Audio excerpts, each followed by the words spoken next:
കത്തിൽ എന്താണ്, കത്തിൽ എന്തുകൊണ്ട് നിങ്ങൾക്ക് വിഡ്രോ ചെയ്യുന്നു? ഞാൻ പറഞ്ഞു ഞാൻ നിഷേധിച്ചിട്ടില്ല. നിങ്ങളെ അല്ല, നിങ്ങളല്ല ചില കാര്യത്തിൽ മാത്രം വിശ്വസിക്കല്ലേ? എപ്പോഴുമല്ല, സത്യം പറയുന്ന സമയത്ത് നമ്മൾ വിശ്വസിക്കും.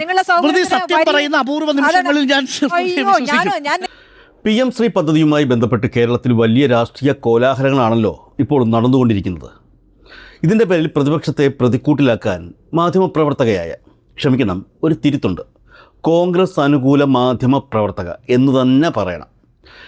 മാധ്യമപ്രവർത്തകയായ സ്മൃതി പരുത്തിക്കാട് കഴിഞ്ഞ ദിവസങ്ങളിൽ ഉന്നയിച്ച വാദങ്ങൾ നമ്മൾ കണ്ടതാണ്. ഒപ്പിട്ടത് തെറ്റാണോ, പദ്ധതി വഴി ഫണ്ട് കിട്ടിയോ എന്നൊക്കെയുള്ള ചോദ്യങ്ങൾ ചോദിച്ച് പ്രതിപക്ഷത്തിന് എതിരെ ആഞ്ഞടിക്കുകയായിരുന്നു സ്മൃതി. കോൺഗ്രസിൻ്റെ ഇരട്ടത്താപ്പ് മറച്ചുവെച്ച് അവർക്ക് വേണ്ടി വാദിച്ച സ്മൃതിക്ക് അരുൺകുമാർ നൽകുന്ന 8ന്റെ പണി അതാണ് കാണാനുള്ളത്. അപ്പോൾ സബ്മിഷൻ ഓഫ് ദി റിപ്പോർട്ടിന് വേണ്ടി അത് കാത്തിരിക്കുകയാണ്. അതായത് ഈ മന്ത്രിസഭാ ഉപസമിതിയുടെ റിപ്പോർട്ടിന് വെയിറ്റ് ചെയ്യുന്നു എന്നിങ്ങനെ അനന്തമായി നീട്ടാവുന്ന, അല്ലെങ്കിൽ എങ്ങനെ വേണമെങ്കിലും വ്യാഖ്യാനിക്കാവുന്ന രീതിയിൽ ഞങ്ങളിതാ ഇതിൽ നിന്നും പദ്ധതിയിൽ നിന്നും വിഡ്രോ ചെയ്യുന്നു എന്ന വാചകമില്ലാതെ ക്യാപ്റ്റൻ അബയൻസ് എന്നൊരു വാചകം ഇട്ടുകൊണ്ട് അതിനൊരു മരവിപ്പ് നൽകിയിരിക്കുകയാണ്. അതിന്റെ ലീഗൽ സ്റ്റാറ്റസ് ആണ് നേരത്തെ മാധു പറഞ്ഞതുപോലെ ആ പദ്ധതി ഇപ്പോൾ നടപ്പാക്കുന്നില്ല, ഉപസമിതിയുടെ റിപ്പോർട്ട് വരുന്നതുവരെ എന്ന് പറഞ്ഞാൽ ക്യാപ്റ്റൻ അബയൻസ് ഫ്രീസ്ഡ് ആണ്. ആ പദ്ധതി ഇപ്പോൾ നടപ്പാക്കുന്നില്ല എന്ന് തന്നെയാണ് അതിന്റെ ലീഗൽ സ്റ്റാറ്റസ്. അതിനകത്തിന് മറ്റൊരു ചർച്ചയ്ക്കും സ്കോപ്പില്ല. ക്യാപ്റ്റൻ അബയൻസ് എന്ന് പറഞ്ഞാൽ അത് പദ്ധതി നടപ്പാക്കുന്നില്ല. അത് PM ശ്രീയിൽ ഒപ്പിട്ടുകൊണ്ട് കിട്ടിയ SSK ഫണ്ടാണ്. അത് PM ശ്രീ ഫണ്ട് എന്ന് പറയുന്നത് അതുകൊണ്ട് കിട്ടി എന്ന് വാചകത്തിലൂടെ അത് ബുദ്ധിപൂർവ്വം എടുത്ത് പറയുകയാണ്. 92.41 കോടി കിട്ടിയ കണക്ക് പറയുന്നു. അത് PM ശ്രീയിൽ ഒപ്പിട്ടതുകൊണ്ട് കിട്ടിയ SSK ഫണ്ടാണ്. PMC പദ്ധതിയുമായി ബന്ധപ്പെട്ട് പൈസ വാങ്ങിയിട്ടുണ്ടോ? PMC പദ്ധതിയുമായി ബന്ധപ്പെട്ട് പൈസ വാങ്ങിയിട്ടുണ്ടോ? പൈസ വാങ്ങിയിട്ടില്ല. മാധു കറക്റ്റാണ് മാധു പറഞ്ഞത്. PMC പദ്ധതിയുമായി ബന്ധപ്പെട്ട് പൈസ വാങ്ങിയിട്ടില്ല. പിന്നെ എന്തിനാണ് മുഖ്യമന്ത്രി അങ്ങനെ തെറ്റിദ്ധരിപ്പിച്ചത്? കേരളത്തിന് ബാക്കി പൈസ 106 കോടി രൂപ കിട്ടിയത്, അതും PMCയുമായി ഒരു ബന്ധവുമില്ല. സർവശിക്ഷാഭിയാന്റെ ഭാഗമായി നമുക്ക് കിട്ടിയതാണ് 94 കോടി.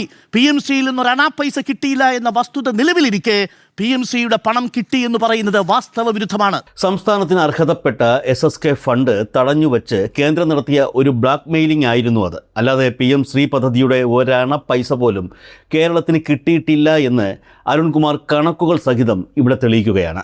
വിമർശിക്കാൻ ഇവിടുത്തെ മാധ്യമങ്ങൾക്ക് ഉറപ്പായിട്ടും ധാർമ്മികമായ അവകാശമുണ്ട്, ജനങ്ങൾക്കുണ്ട്. പക്ഷേ കഴിഞ്ഞ പ്രതിപക്ഷത്തിന് ഇനി ഒരു സമരവുമായിട്ട് മുന്നോട്ട് പോകാൻ ഒരു തരത്തിലും ധാർമ്മിക അവകാശമില്ല. കാരണം നിങ്ങളത് മന്ത്രിസഭയുടെ കണ്ണ് വെട്ടിച്ച് ഒളിച്ചുപോയി ഒപ്പിട്ടവരാണ്. അതിൽ നിങ്ങൾക്ക് പറയാൻ ഒരു അവകാശം. ഞാൻ UDFിനെ അഭിനന്ദിക്കുകയാണ്. നിങ്ങൾ ഇപ്പോൾ തുടർന്നതാണ് നിങ്ങളുടെ പോളിസി. നമ്മൾ എവിടെയൊക്കെ കണ്ടു? രാജസ്ഥാനിൽ ഈ പദ്ധതി പ്രഖ്യാപിക്കുമ്പോൾ 2022 കോൺഗ്രസിന്റെ ഇതേ പോളിസി രാജസ്ഥാനിൽ കണ്ടു.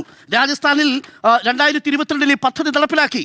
അന്ന് കർണാടകയിൽ 2022 BJP ഭരിക്കുന്നതെങ്കിലും പിന്നീട് വന്ന DK ശിവകുമാർ സിദ്ധരാമയ്യ പദ്ധതിയുമായി മുന്നോട്ട് പോയി. ഛത്തീസ്ഗഡിൽ 2022 തുടങ്ങിയ പദ്ധതി അപ്പോൾ തന്നെ കോൺഗ്രസ് സർക്കാർ പാസ്സാക്കുന്നു. ഹിമാചൽ പ്രദേശിൽ കോൺഗ്രസ് ഭരിക്കുന്ന സമയം 581 സ്കൂളുകളിൽ PMC പദ്ധതി നടപ്പിലാക്കി. രാജസ്ഥാൻ കോൺഗ്രസ് ഭരിക്കുന്ന അശോക് ഗെഹ്ലോട്ടിന്റെ സംസ്ഥാനം 681 സ്കൂളുകളിൽ നടപ്പിലാക്കി. തെലങ്കാന കോൺഗ്രസ് ഭരിക്കുന്ന തെലങ്കാനയിൽ BRS തുടങ്ങി വെച്ച പദ്ധതി 741 സ്കൂളുകളിലേക്ക് രേവന്ത് റെഡ്ഡി വ്യാപിപ്പിച്ചു. അതുകൊണ്ട് VD സതീശന്റെ നയപരമായ വ്യതിയാനമല്ല എന്നതാണ് എൻ്റെ അഭിപ്രായം. ഇതാണ് കോൺഗ്രസിന്റെ ഇന്ത്യയിലെ നയം.